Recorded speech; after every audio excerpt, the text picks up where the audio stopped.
I'm Mike DeLuca. Welcome to this rare In the Trenches look at the craft of screenwriting. Today I'm sitting here with Jim Uhls, whose adaptation of Chuck Palahniuk's controversial novel Fight Club resulted in a modern masterpiece of the film. Welcome, Jim. Thank you. Now, you've written in numerous formats. You've written plays, essays, TV scripts, articles. What is it about screenwriting that you feel is the best format for your ideas? Money. Did that come first? Did the other things grow out of? No, I did the other things first. Okay. How did those things bring you to screenwriting? Well, playwriting primarily brought me to screenwriting. It's both of the forms are using characters' dialogue and behavior to tell a story. So there's similarities there. But I think that no matter what you're writing, as an article, a poem, the basic challenge is the same, which is to take a set of raw ideas, raw materials, and form them into some kind of polished piece. Mm-hmm. So you think everything tells a story, even an article or a poem or an essay, you're telling a story no matter what? Yes, I think so. Does writing in those other formats at all ever help your screenwriting process, or they're so separate that they don't have any effect on each other? Well, I think in that sense of polishing raw material, they have that all in common, so that helps. Starting out, how do you determine what form an idea will take? Does it work like, oh, this idea has to be a play, or this idea has to be a screenplay, or this idea has to be... Well, sometimes I've written things that are actually in different formats. Like I might start an essay, not necessarily for publication, but for me to vent and rant about stuff, and then realize, hey, there's a germ of dramatic idea in that, so I might explore it. So sometimes a screenplay or a play might grow out of an idea that starts out as an essay. Right, even if it's just an essay to myself. Right. How did you first make the transition to screenwriting? When did you get the idea to become a screenwriter? That was at UCLA. They had a program that combined playwriting and screenwriting, so I was able to be in both worlds. And that's when I'd already done playwriting, but I was able to start screenwriting. Was theater a first love? Yes, definitely. Is that something you still do? I haven't in a while, but I have some play ideas brewing, and I'd like to get back into that. Right. When did you first feel like you had what it takes to be a screenwriter? Did you have a specific moment where you felt the confidence of, I can do this? It was when the analytical side and the intuitive side merged together, worked together as a creative unit. I had already had that happen with playwriting, but with screenwriting starting out, it is a very specific structure that has to be learned, and I think anyone probably is going to be overly analytical when they start. Now, to learn that structure, did you get it from school, or did you learn it from reading other screenplays, or both? Well, both in my case. Of course, in studying playwriting originally, reading all the classics, modern plays, I think reading screenplays, as many as you can, is the best. Seeing films, definitely, but reading screenplays, and I'm sure other people have said that. Somebody told me that when I was starting out. Do you remember the ones that influenced you the most, that were favorites of yours in terms of boning up on the structure? Not really. It was like, I just felt like the exposure to constantly reading that format created not only an analytical understanding of it, but an absorption of what it was intuitively. Is there anything in your past that prepared you for life as a screenwriter? Well, all the different forms of writing. And when I did work briefly as a journalist, and I don't mean in mainstream media, that experience put me in contact with interesting people, dramatic events, which I think is always useful. Aside from the mainstream media, where did you do that? Well, sort of new age publications, weird investigations of things like lucid dreaming, and interviews with people who were either charlatans or they were people who were onto something. Right. Anything ever spook you in that world? When I started having lucid dreams. Yeah. Ran right into screenwriting after that. Yeah, right. Do you feel like an education in screenwriting, a formal education from a film school or whatever, is important or necessary to making it in the business or understanding the process? Not per se. What it gave me was a workshop where I did have plays produced, fully produced. I had scenes that I'd written in screenplay structure, shot on videotape. So I was able to get immediate gratification and immediate feedback from other artists. So that kind of environment is valuable, no matter where it is or what circumstances. Doesn't have to be college. Right. So not so much like the lesson or the lesson plan. It's just who you get to meet, the workshops, the whatever. Right, right. And again, reading screenplays was part of that, and that should be part of it even if you're not in college. Right. Talk to me about Safe House. What's Safe House, something you're involved in? Well, it's that kind of workshop, actually. It's based on a format I created a while back with a different group. But the idea is that writers bring in about 15 minutes of material from a screenplay or a play, and they direct the actors in the scenes, in rehearsals. The lines aren't memorized. The actors are working off a script, but it's blocked and acted out, played out. And then afterwards, the other writers and actors present that evening will give comments. Was your first experience with actors from your theater background? Yes. And do you find, I know a lot of writers, they don't really get that experience unless they're in a workshop or they have a film produced and they're actually put right into the fire. Do you feel like having that experience early on is beneficial? Oh, yes. Yeah. Again, it doesn't have to be college, but any experience like that is good. Yeah. Do you, in terms of your own process, do you outline before you sit down to write a full-blown script? Or how important is like the beating the story out? I despise outlines. Despise it? Yeah, despise it. I think outline is shooting your wad before you wrote your script. And I think then you slavishly work to serve your outline as your main objective, whether you're even consciously deciding that or not. Right. And so your intuitive side shuts down. So that's interesting. So you think it might lock you into an approach that could very inhibit creativity? Analytical, oh, that scene did what that needed to do right then. I've taken care of that. And then you read the finished script and it's very bland, I think. I think Julius Epstein, not about Casablanca, but someone asked him about structure and then outline and whatever, and he said, I write page 1. If I like it, I'll write page 2. If I like page 2, I'll just continue to the end. But I guess, that school of thought seems to be lost a little bit in the current culture of like the books and the seminars and the, God knows studio executives try to force that structure and they want to see outlines before a script so they can get there. How do you deal with that if a studio out and out asks you for an outline? I haven't always been, and in fact, I haven't often been asked to do an outline. But when I am, I begrudgingly do it more or less as a document for their sake. Right. And then when I get home, I throw this circular file and start writing a script. Do they ever come back at you with like, hey, this isn't the outline? Well, it's funny how that works because what everyone wants is a script that's good. Right. If they get that, they really don't care anymore about what the outline was. That's good. Unless there's like a favorite scene. Oh, hey, when he jumps on top of the dog's back, we still want that in there or something like that. Well, half the time, the person you gave the outline to won't even be there when you turn in the script. It'll be a new person, so it'll be fun. What does your general process look like? You sit down to start a new project or a new script. What goes on before, during, and after? Well, I don't do outlines, but I do notes. I do a lot of notes. It's more like stream of consciousness. It might be about the characters. Sometimes I interview the characters on paper with me being the interviewer. Oh, great. And have them respond. And as I start pissing them off, they start to reveal their true selves. And it becomes a process of making them three-dimensional. So there's a lot of noise going on in your room with your company. It's silent. It's totally silent. But we hope. It's in my mind. Right. Do you take it as far as writing bios for the characters or like kind of thinking up their backstories like an actor would? I'd rather that come out in the character interview. I don't want to just sit there and say, he was born and it just doesn't do it for me.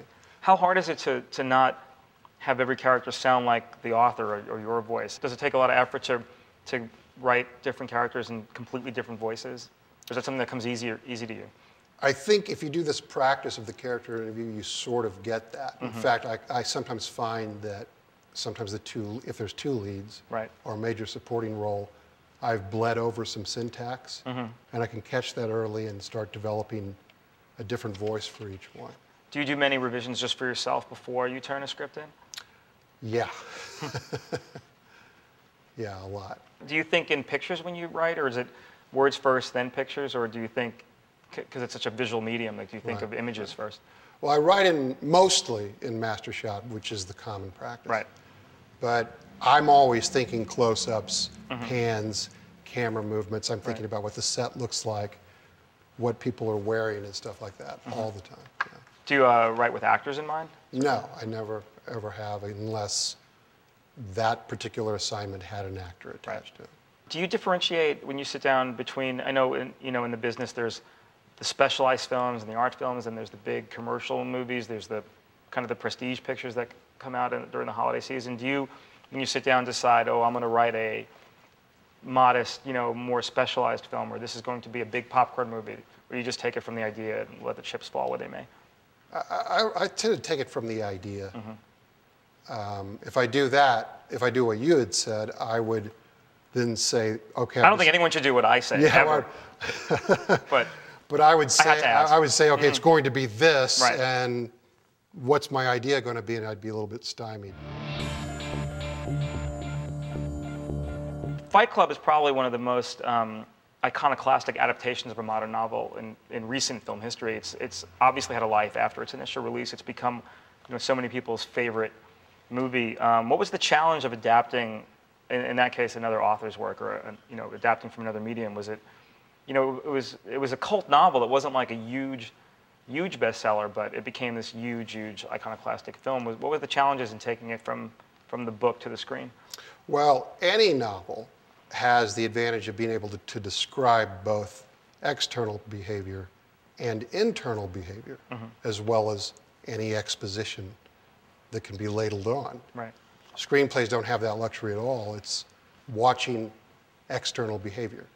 So even if you're faithful to a novel and a scene feels like it's faithful to a novel, if it works on screen, you have made changes to it because you are not using an internal narrative to describe the interior process. Now, that's violated sometimes because sometimes there's massive narrations with exposition and where we were and what I'm thinking. And we used voiceover really for an ironic commentary as sparingly as possible. I was going to say the voiceover in that film isn't explanatory about an interior monologue at all.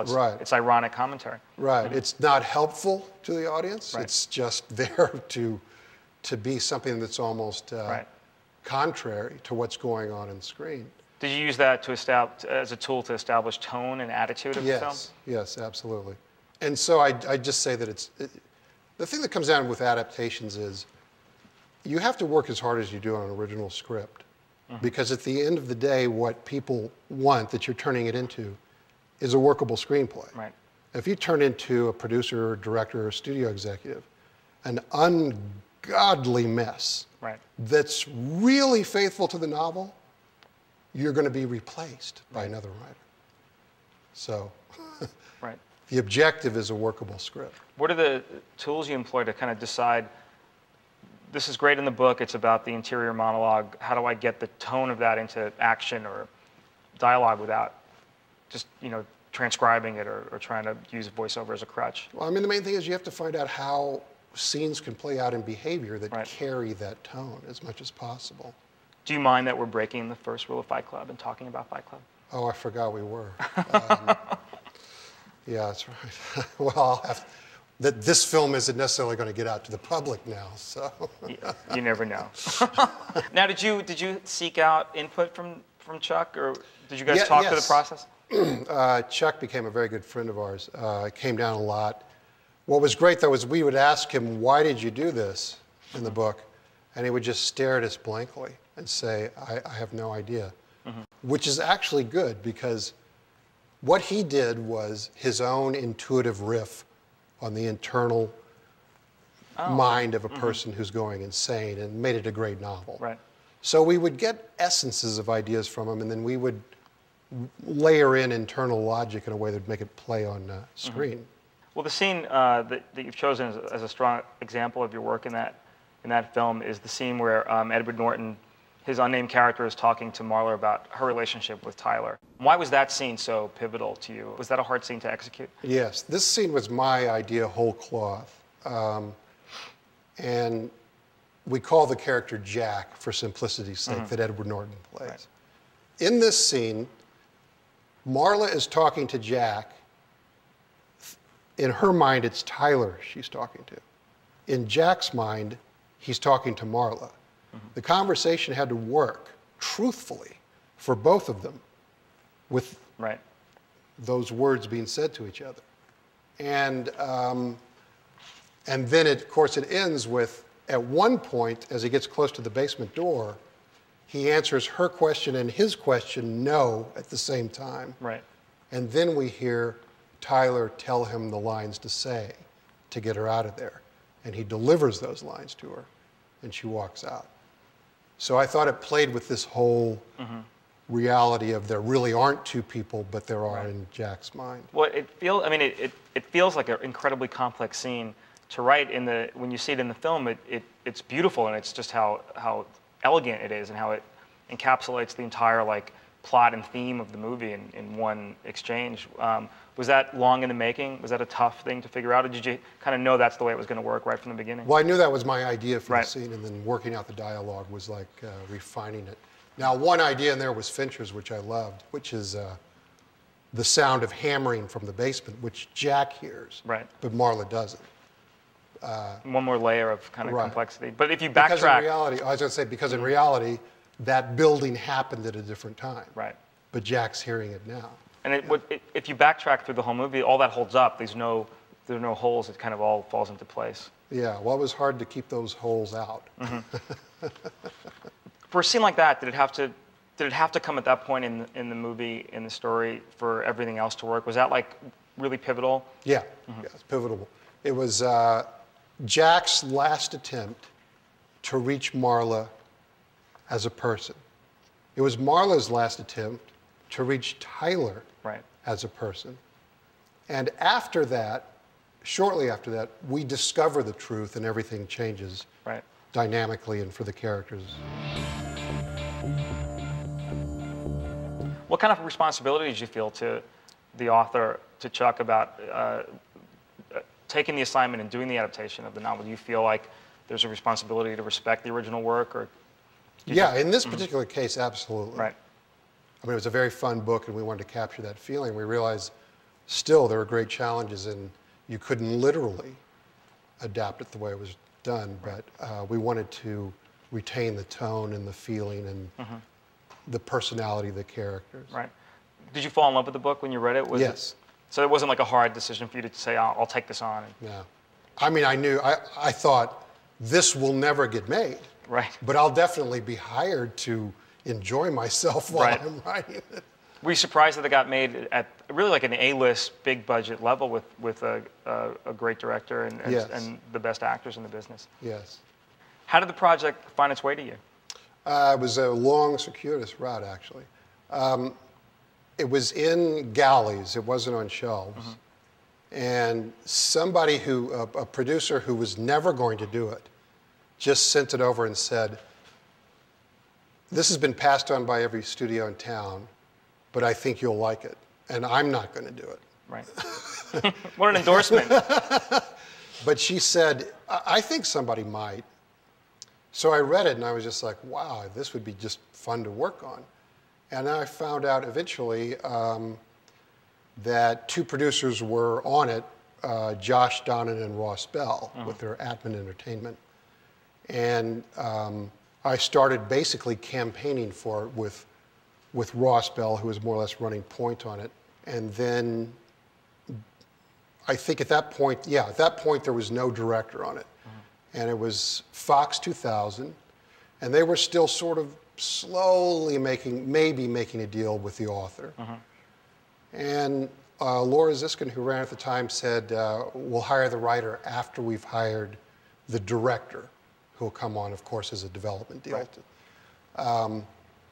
And they got David Fincher to be really interested and made a deal with him. I kind of knew him from this gang of screenwriters who used to hang around, the Pata guys. Were you an original member of the Pata guys? Okay. Yeah, Pata guys. And so the first meeting with Fincher and me and Ross Bell and Josh, we just all sat around and talked, and it seemed like that was it. Then we had to have a big lunch with Laura, and Kevin McCormick was with her at the time. And what I recalled was I never pitched. I never actually pitched anything. I just made everybody continue to talk like this. And I made sure I was sitting next to Fincher at the lunch. And we're all just talking about it and talking about it. And then we all get up and Laura says, you know, well, we'll be starting your deal today. And Kevin McCormick says, as he's passing by me, says, you know, you never said what your take was on this. I said, well, I think we're all sort of getting the idea. Right. Now, did you go into that get together with that goal in mind, that you were going to try to avoid the traditional, here's my take, and just because it was the book it was, get people talking about it? Right. I thought it would be more constructive, and it turned out it was more constructive. They had all read a spec of mine called Hard Hearts, which is really a gritty, dark-edged comedy about a man and a woman. So David thought it was a really good screenplay. So. And did you get all the actors you wanted with the first round of submissions? Pretty much everyone signed up after your script went out? Yeah. I mean, Fincher wanted Brad Pitt immediately, and I think it might have been Art Linson who came into the room once and said, there's this new guy who's had 3 films out in the same year, and it's the first time he's been in films, which was Edward Norton. And we just all immediately said that would be great for the Jack character. Did the studio ever try to backtrack from the book's tone or the violence or, you know, the budget that was going to be required to keep the vision intact? No, they never really did. I think there's a funny story Fincher tells about them seeing the first footage, raw footage, of support groups of people dying of diseases without a narration. And all the studio was sitting there watching going, what is this grim, depressing movie about? Because you don't hear what Jack's saying over. But they got through that somehow. And what was if I read this correctly, what was the story about? There was one exchange that the studio wanted changed that you guys actually came up, or David suggested an even darker substitution. In the script, Marla, after having sex with Tyler, says, I want to have your abortion. And Laura Ziskin said, just something else, please. And it was actually Fincher who came up with, I haven't had sex that good since grade school. That was the accepted substitute. Well, Laura said, could you go back to I want to have your abortion? But that ship had sailed.